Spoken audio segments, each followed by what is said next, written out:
Terve ystävät. Arvatkaa missä on. Mä oon täällä meidän talon vintillä. Täällä toisessa päädyssä.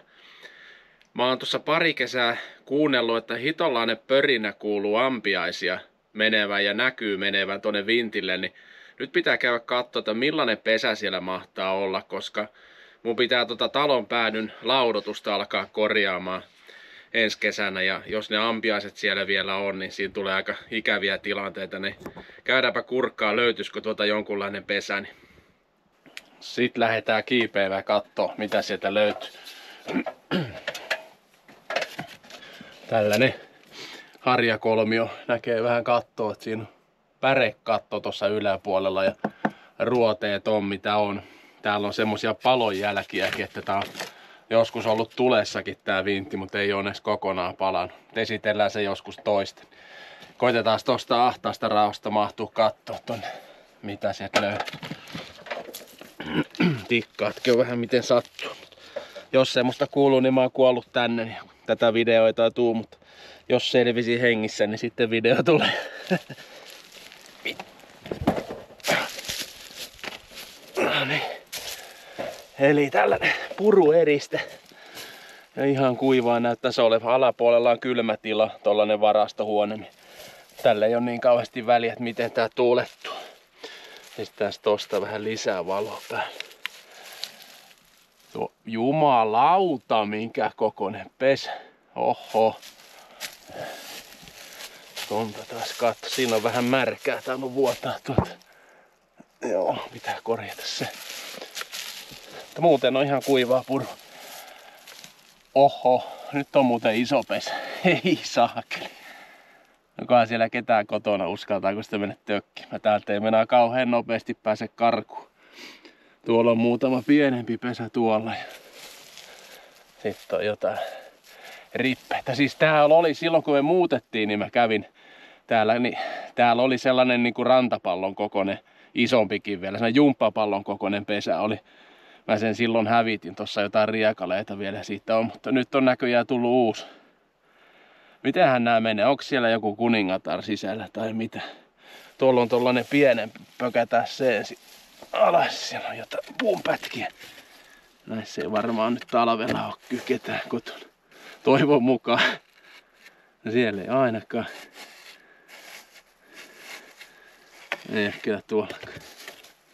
Nää kyllä hirvittää. Hitto sitä joku lähtee liikkeelle, niin tässä käy huonosti. Kuunnellaan, onko tuo mitään eloa. Ei ainakaan kuulu. Tuo on aika hienon kokoinen. Mun käsi on tossa, niin olisiko tää joku metrin leveä ja miten se sitten ulottuu tonne sivulle. Tossa on tollanen reikä, mikähän elukka siitä on mennyt. Vai onko ne pörjäiset mennyt siihen? Ne pääsee tuolta päädystä. Siellä on pieniä rakoja, niin ne pääsee kyllä tänne nuo ampiaiset. Tää on kyllä rikottavaa.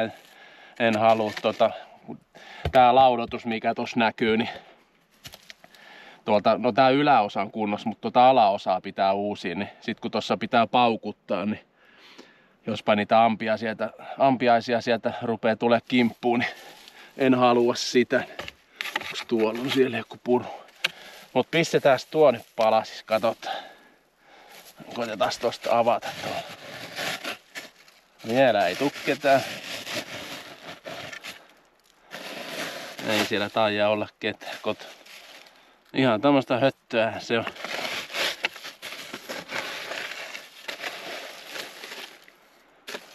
Taisi käydä hyvin, että säilytään hengissä. Taas tuolta vielä. Jospa ne keksis jonkun toisen paikan sitten pesälle, niin ne ei häiritsis mun remppahommaa tossa. Joo, täällä ei oo ketään kotona. Tommosta kennoa. Ihan niinku pahvikennoa olis. Joo.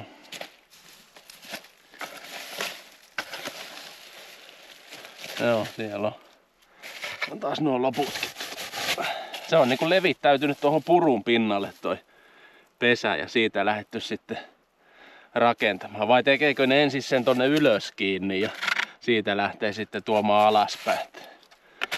En ole mikään eläinpuolen asiantuntija, en tiedä miten ampiainen pesän tekee. Kato, ne menee ihan tonne, tähän pitkälle se menee se pesä tonne väliin. Pöyhitään kaikki rikki, niin saavat ainakin aloittaa alusta. Sori vaan ampiaiset. Ampiaiset on semmosia eläinmaailman mulkkuja kyllä, anteeksi kielen käyttöön. Niistä ei mun mielestä niinku mitään hyötyä. Ne ei muuta tee kuin kiusaa ihmisiä ja elukoita. Mä en tiedä pölyttääkö ne edes mitään. Kuka sellaisetkin on keksinyt? Joo. Semmonen aika jännä. Semmonen pesä löytyy. Ja tuolta tollanen pienempi. Tää on ihan eri värinenkin tää. Onko se niinku alkuun vai onko nää jotenkin eri elukka sitten mikä? No eikö tääkin ampiaisen pesä? Mitä sitä sisältä löytyy?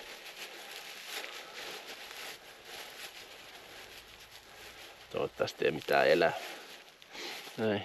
Ihan tällainen samainen kenno, mutta jännästi se on ihan eri värinen kuin toi toinen pesä. Joo. Nyt tää sille, niistä nyt tuli tän talon eristettä sitten. No tämmöstä kuivaa, niin kaipa ne eristeenä toimii. Käyttääkö ne ampiaiset sitten? Perkele meni tikkukin. Käyttääkö ne ampiaiset niinku uudestaan tätä samaa tauhkaa vai miten ne menee? En yhtään tiedä. Olkoon nyt täällä. Kattoo, jos ne rupee uutta tekemään, niin se puretaan sitten taas. Tän talon pääty on tää vanhempi pääty, että tää on vissiinkin noin 1910 paikkeilla rakennettu. Tää on niinku, sit toi toinen pääty on 30-luvulla laajennettu. Niin täällä on ihan alkuperäiset nää, että tässäkin on, kattoo näiden palkkien jänneen väli. Tossa on yksi ja tuolla on toinen, niin olisiko tossa joku 1,5 metriä tuo jänneen väli. Ja sitten ruoteet on tällaista närettä, mitä sattuu olemaan. Sitten on pärekatto päällä.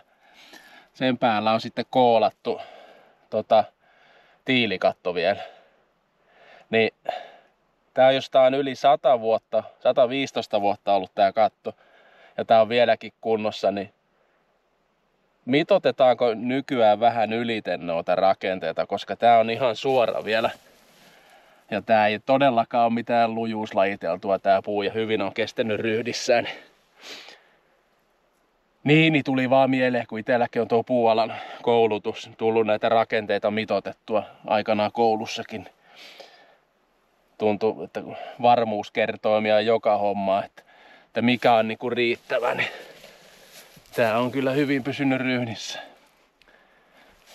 Täällä on tällaisia, tossakin näkee, että ihan niinku se olisi hiiltynyt, vai onko se tervattu, vai mitä sille on tehty. Että talossa tällä vintillä on useammassa kohtaa semmoisia niinku palon jälkiä, että on joskus ollut tulipalo, mutta on säilynyt sitten.